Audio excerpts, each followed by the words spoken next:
You just recently reunited with your TV son, Frankie Muniz. Talk to us about that moment and how special is it every time you guys connect? Playing a father on television was easy for me because I'm a father in real life. And on Malcolm, for 7 years, these boys were my boys. You see, I'm just sorry that they had to put you through all of this. That's not fair.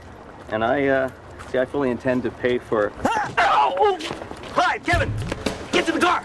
And that doesn't stop when the camera stops. You still have this love and affinity for them. And I'm very, very proud of them as now adults. They're all adults and they're all doing very well. And that makes me the happiest because they made it through the gauntlet of child actordom. Exactly. You know, which is not easy, as you well know. You could be set on the wrong path very easily. So you have to have a lot of influence around them. And I felt that when I was working with them.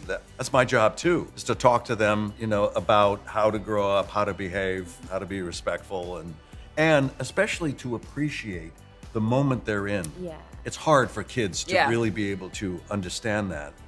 And now in retrospect, I talk to them all the time and they're saying, I wish I had remembered the fun that we had. I go, you do in your way as a child. Yeah, it was a lot of fun. You know, folks are clamoring for a revival still. They want more. Yes, I Bryce hear is this. nodding her head. I was like, I do. Who wants to make $5? How? I need someone to take the fall. Oh my God. What did you do? I can't tell you. Yes or no, no questions asked. Oh my God. Make it 10. Done. It would be fun to explore now all these boys who are now grown-ups and on their own with kids of their own. It'd be fun to explore that. I'm open to that. Have you talked to the others about it? Have you talked to Frankie about it?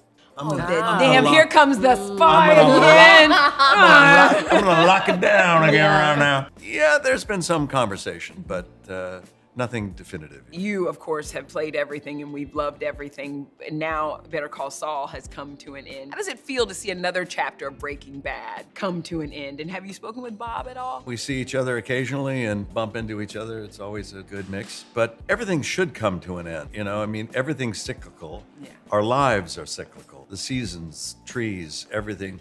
And so it's okay to have a beginning, middle, and end, and then let it go. And I'm proud of what we did. I want all assets on them now. I need her to write the next chapter.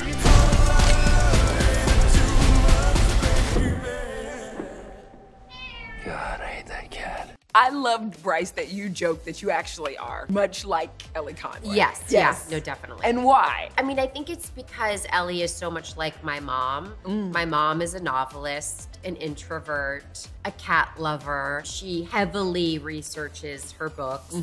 She prefers to stay at home. You know, the adventures happen internally. I mean, growing up with that experience, I definitely related to that and felt a kinship to Elly. I mean, also just the cat lady thing is so real. I'm such a cat lady. Are you a cat lady? Yeah. Okay. So basically what you're saying is your mother could be revealed as Elly Conway when we finally find out. We will see. It could be your mama. We will see. She might be as surprised as everyone else, but who knows, right? Have either of you met the real Elly Conway? If we told you, we'd have to kill you. You still haven't said anything. You're just sitting over here looking. That's the game of the spy. Yeah. See? I won't say a word. Well, Matthew did debunk earlier. He said, once and for all, Taylor Swift did not write this book. I do not know Taylor. It is not true. That's why I thought I got to kill this rumor off quick, because this could be a tidal wave of a lot of pain if we don't. But what do you all make of the fan theories? How they really went down the rabbit hole of trying to put it together? I mean, they were amazing. Yeah. And I think in many ways, certainly not wrong about the inspiration of Taylor, like the Argylle and the cat and and the backpack and all of that. I mean, certainly unconsciously inspired. The breadcrumbs were placed. Yeah. Right. Yeah. Matthew did say he does think we are going to have to meet Elly Conway because this is just too big now, and the book's too big, the movie and all this. It's gonna have to be revealed who this mysterious author is. Right. And it will be. It just won't be now. Do you know and you're just being mysterious, or do you not know? You know. We know. Oh, you guys are good. I want to know. Okay, a little hint. Will I be like, oh, or will I be like, oh? when I found out. We can't tell you anything. I'm so sorry. You guys are doing your playing the role. So Matthew also said that he cast you and Sam because he wanted actors that you wouldn't expect in a spy movie. So did you enjoy the stunt? Like, I was howling at the skating scene. I was howling. Did you enjoy the stunts and the action and all of that? Well, I mean, very important to protect every single twist and turn in the movie because we don't want anyone to anticipate anything. Got it. But it was very much so just kind of an incredible experience because playing Elly Conway was so in my comfort zone. And then the character of Elly Conway gets thrown way outside of her comfort zone. Got it. And, you know, maybe I related to that a little bit. The thing that was the most intimidating to me was the dancing. When I was a child, I was put in ballet class, and within a week, it was strongly recommended that I go and start Taekwondo and Judo.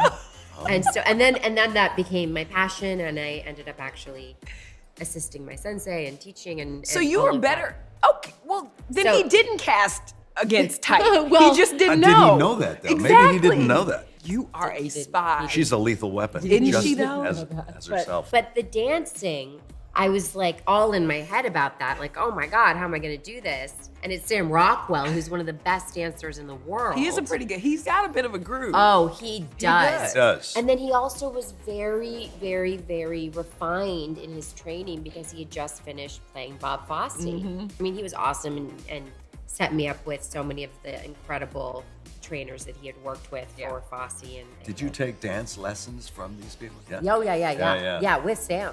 Oh, in that's New York. great. Oh, so you guys, Yeah. Oh, it was really fun. you did partner lesson. Well, you kind of had to. I mean, it was choreographed. Oh, nice. yeah. And the choreography for everything was established so early before filming by Brad Allen, who was such a partner to Matthew in so many of their movies, one of the greatest action directors of all time. And very tragically, he passed away suddenly at the age of 48, right before shooting. But we had all been working together, and he had been, you know, preparing all of us for the extravaganza that is this movie. And it was very important to Matthew to really, you know, to do right by him and his team. Yeah. Because his work is, you know. Your kids, are they more impressed with you outrunning dinosaurs or the cat backpack?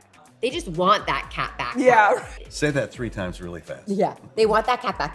They want that cat back. They want that cat back. That's like the voice, like vocal exercise. My kids are obsessed with animals, and my son actually, my almost 17-year-old son, said to me yesterday because he saw this big ball that is existing, I think, in Vegas. The sphere? The sphere? Yeah. Yes, the sphere. Oh, Chip is on the sphere? Yes.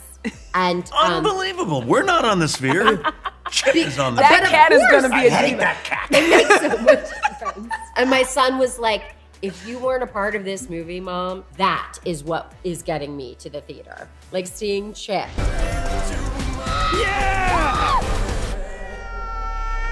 But your dad's having a milestone birthday this year, 70. On March 1st.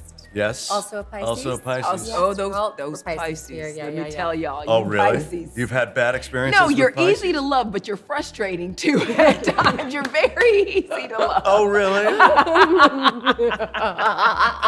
It's true. It is so true. Madness. What's the biggest lesson you think he has taught you so far, if you can whittle it down? He's such an amazing human being who I respect so much. I'm constantly just seeing the way that he walks through life and just admiring him. Yeah. I think the biggest lesson overall is he's always really stayed true to himself, but the way he's done that is by surrounding himself with people who puts him in his place. Yeah. You know, and he's not looking for yes men or women. You know, he's really, you know, he's a family man, and he's empowered me, my siblings, my mom, his brother, you know, everyone in his life to always be very real with him. Very real with him. And I just, you know, I really appreciate that. And I think it's why he's 70 and feet on the ground and clear thinking and all of that, because he knows that he knows himself, you know, and he knows the people around him, that he can trust them to be real with him. I love that. Thank you, guys. Thank you.